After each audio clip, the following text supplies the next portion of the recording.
down, pull it up. Ready, go. 10, 9, 8, 7, power, 6, 5, power, 4, power, 3, 2, one more. Good, use the head, roll under the bed. Good job. That lawnmower, that's that. Start that.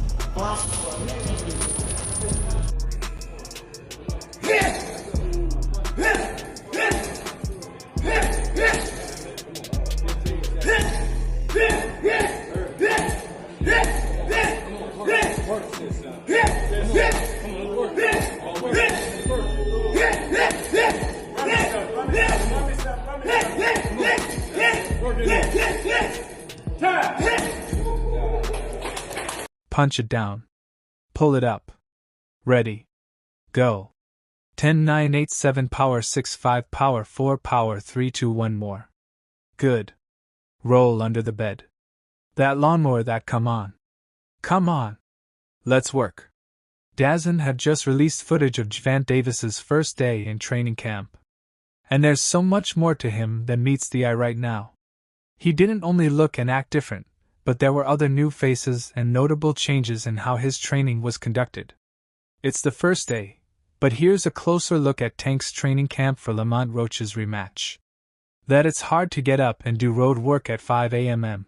when you're sleeping in silk pajamas.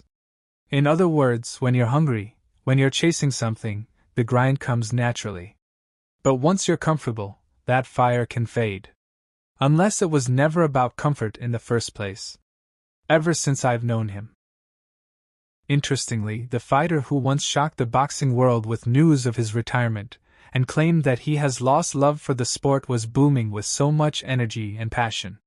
It looked like Gervonta Davis went for therapy. But this time around, the therapy brought back the kind of beast and passionate monster the fans used to know, not a fighter who claimed he didn't know what round he was fighting. Well, for this aspect, there's been a psychological coach in Gervonta Davis's camp who has been psyching him up for the rematch. Hey, goddamn. Another notable presence is Calvin Ford, who has now returned to Gervonta Davis's corner ahead of the rematch.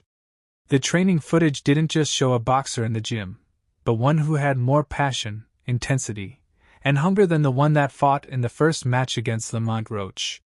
Go. 10, 9, 8, 7, power 6, power 4, power 3, 2, 1 more.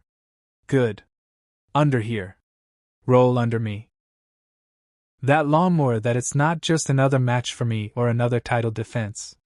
It's the return of Gervonta "Tank" Davis, he said as the video began.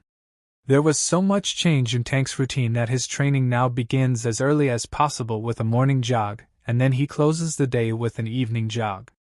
In between those jog are many hours of a carefully planned meal balance to ensure his body gains the right nutrients for a very, very big moment. What is your normal day-to-day like at this time of a camp?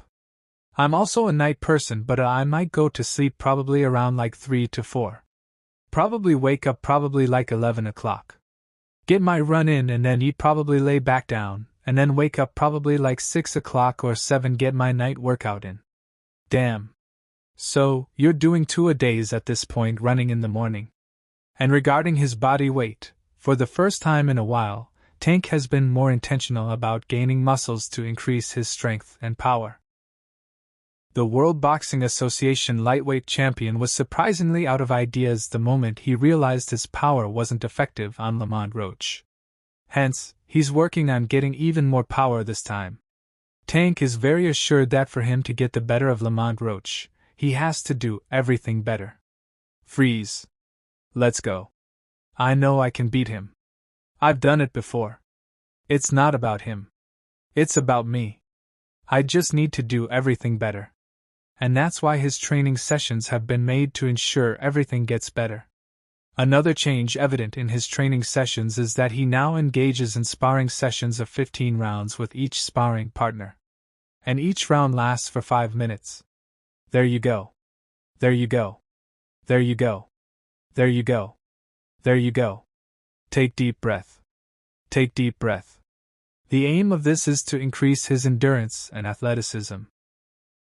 Javon Tank Davis has decided to spend more time on his footwork to ensure his movement is more fluid against Lamont Roach, who loves to stay in the pockets and pick his punches. Then Davis also spent some good number of minutes shadow boxing and working on the mitts and punching bags. How your balance? Interestingly, what looks like the most evident change in Tank's training that may do him more good than everything else is the return of his head trainer, Calvin Ford. Ill will isn't enough. Thus, the heightened intensity in camp. Turn it up. Turn it up. Oh, good rim. Good rim. I like the way Y jump right back in it. Sadly, Ford was absent from Gervonta Davis's corner for the first time against Lamont Roach. And it's no coincidence that he ended up losing the match. However, Gervonta Davis assured fans that nothing was wrong. I got Calvin around in the gym now. He just had to come back to ensure everything was better. Coach Barry is here too. Everyone is here and the mission is the same. While Tank believed to have Ford by his side on March 1st, the veteran coach had his own reasons to not coach Davis for this particular fight going into the training camp. How was it? Or you said you stepped back a little bit. How was it, splitting the time, or how's it going to be splitting the time to come Saturday night? We do all the time. You get what I'm saying? Right now, y'all know all I got to do is speak. Been taking out history since he was a kid. When I stepped in the gym, V said, "Yo, I'm glad you're here now." He watched and he said, "Boom." And I see the lightning ret. You see, for long, fans were used to the familiar sight of Calvin Ford and Kenny Ellis. It was like Mike Tyson and Customato.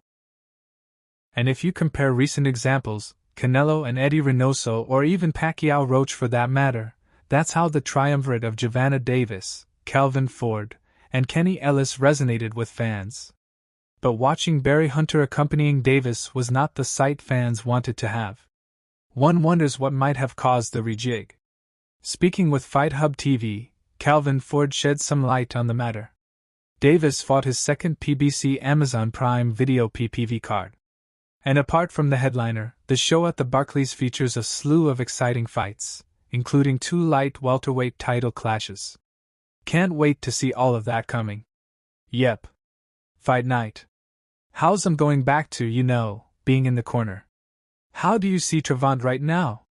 So, just being in camp, 'cause at first when we talked to him in the press conference, he was very open about retiring and he was done, and now he said that y'all have to understand a young man. He have a family, he want to do something. Like many, Ford anticipated a good fight and was expecting to see how Davis's training translates into the ring. With Tank coming from Baltimore and Roach from DC, he recalled the duo sparring a lot in the gym. He respected Roach's work ethic and felt that it was a great opportunity for him. Maybe people are misreading the situation. We ain't changing anything.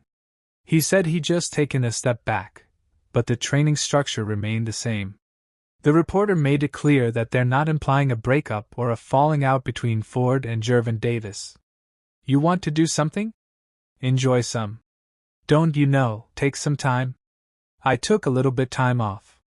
You get what I'm saying? It refreshes you, gets you back on that, So tonight, he had a chance for me not being around him. They just wanted to know whether the temporary separation made their bond stronger, like when family members spend time apart, and then appreciate each other more when they reunite. No, he came to see me dead, slow down, and worrying about you because boom, he knows that I spend time with my amateurs. You know me. Both of y'all know me very well. I spend time with my amateurs all the time. That's my piece, replied Coach Ford. Even though he wasn't directly training Tank, knowing where he was and that he was training gave him a sense of reassurance. He acknowledged that being away from Davis allowed them both to appreciate their bond. When he returned to the gym, Ford could tell the lightweight champion missed him, just like he missed the latter. A lot. You know what I'm saying?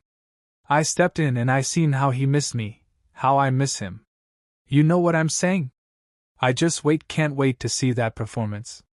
I was telling Boogie, I said, "Damn Boogie, you got me, Boogie." So, we can't wait to see Kenny here. All is here. You know, it's not sure what that was all about, but that could have been the reason why things didn't seem more. A similar kind of reassurance came from Barry Hunter, too. Calvin will be there, Coach Barry will be there, Coach Boogie will be there, and Kenny will be there as well, he said during an interview. While Calvin Ford and Kenny Ellis won't be in Tank's corner, he and other coaches will still be there, implying it's not a major issue. Hunter wanted to remind us that this isn't the first time changes in Tank's corner occurred. That guy used to be behind door and now it's in the light a little bit. That's awesome.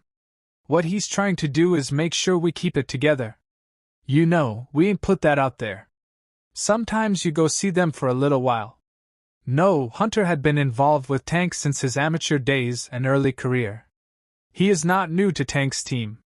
Like Ford, he also noted that the internet often spreads misinformation and people make assumptions without knowing the full story. He emphasized that Tank is like family. It appeared to be a temporary move after all. We did how many rounds? We probably did 3. Yeah, but you in the bad for about 8. Yeah. Good. You in bad shape. Yeah. Also, the decision to get a psychologist in the training camp seemed to have been inspired by Clarissa Shields, who had advised him in an interview after seeing what he looked like in his last fight.